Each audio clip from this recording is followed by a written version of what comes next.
Hi everyone, it's Sylvia Wokolo here. How are you doing? I hope everyone is keeping safe at this time.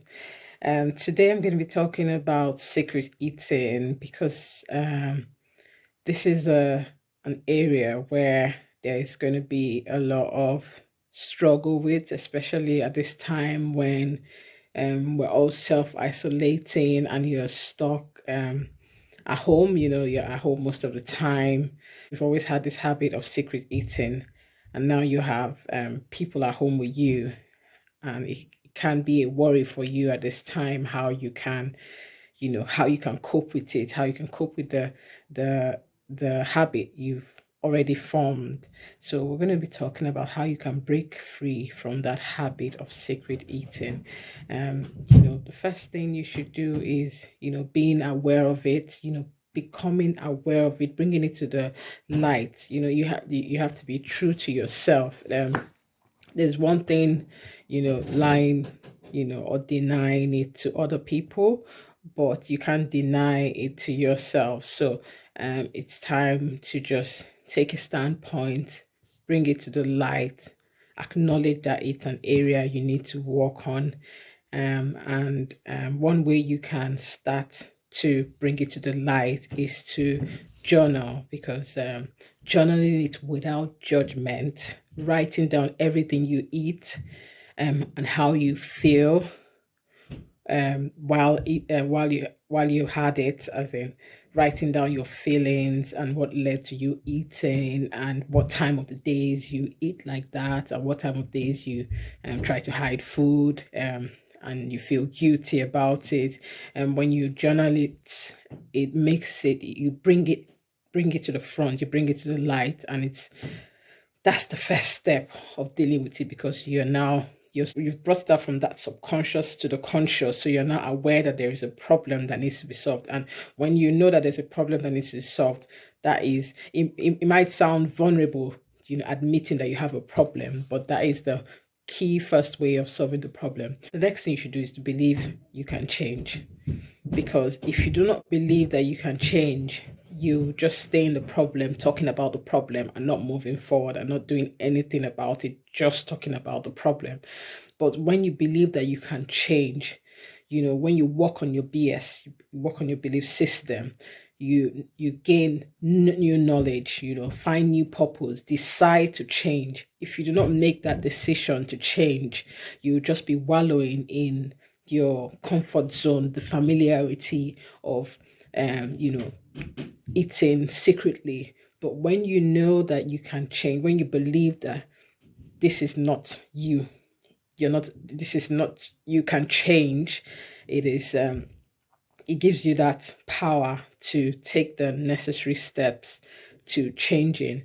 And when you change your perspective to the perspective of I can change, and I'm going to change, and changing is much better for me than staying where I am. Because when you look at it, secret eating, it has to do with, it can ruin your relationships, it can ruin, especially at this time where everybody's at home and you feel so guilty, it can ruin your own life, because you start having this low self-esteem, because you feel that you're going to be found out, and you feel so guilty, and you feel, because nobody knows, but they realize things are missing in the house.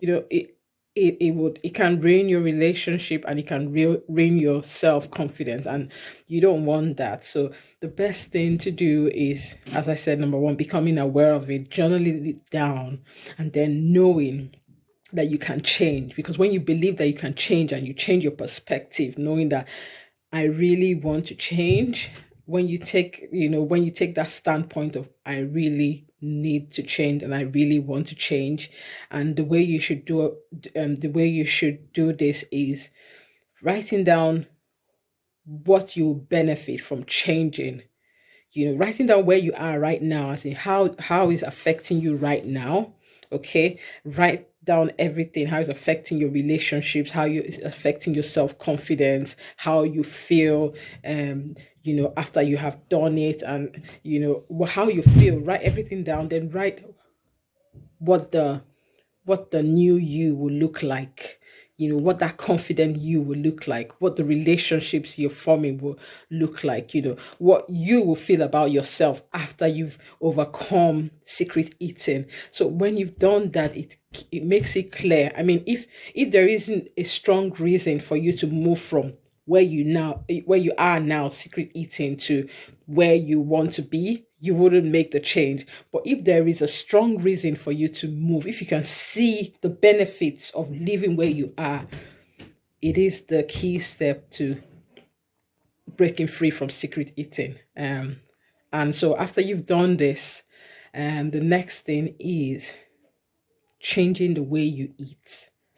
Changing the way you eat, because when you, I mean, when, like I always say, dieting is not, it's not the way forward for a long term healthy relationship with food.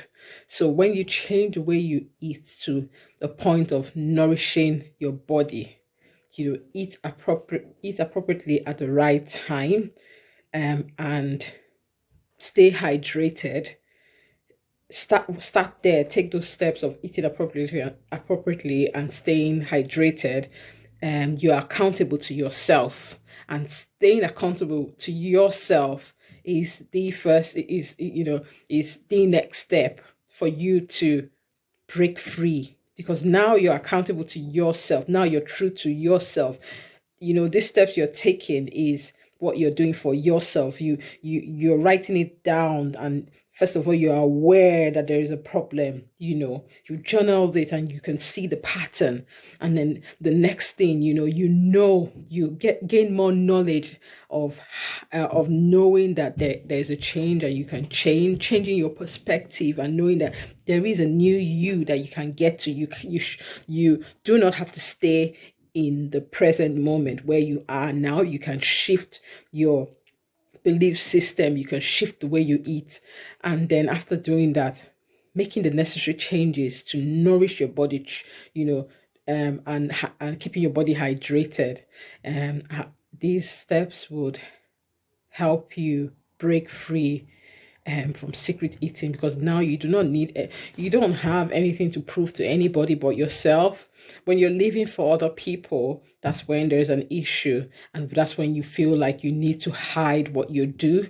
But when you're true to yourself and you know that you're doing these things to better yourself, to be a better person, to be healthy.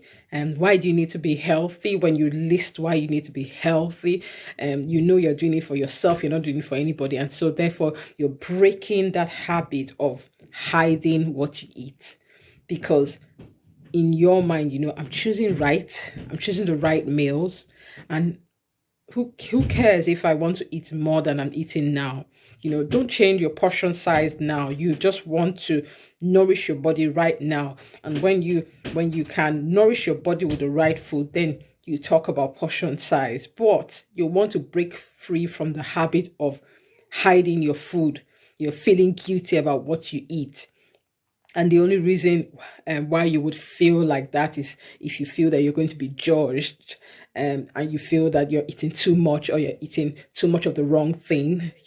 But when you can change your belief system, like I talked about, when you can change your belief system, and you know that I have a reason to change, I have a reason to eat right, I have a reason to nourish my body. I choose to nourish my body. And it would just flip things around. You wouldn't need to hide your food from anybody, and you would choose. And when you nourish your body, a well-nourished body does not have cravings. A well-nourished body does not need extra food. You find out that the way the cravings you feel is just emotional needs more than your body needs. So in that way, you've chosen to nourish your body and staying hydrated.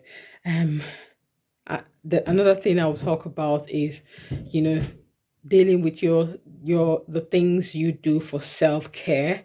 What do you do, especially at this time, which you have enough time, you have a lot of time on your hands. What do you do to stay alert, to stay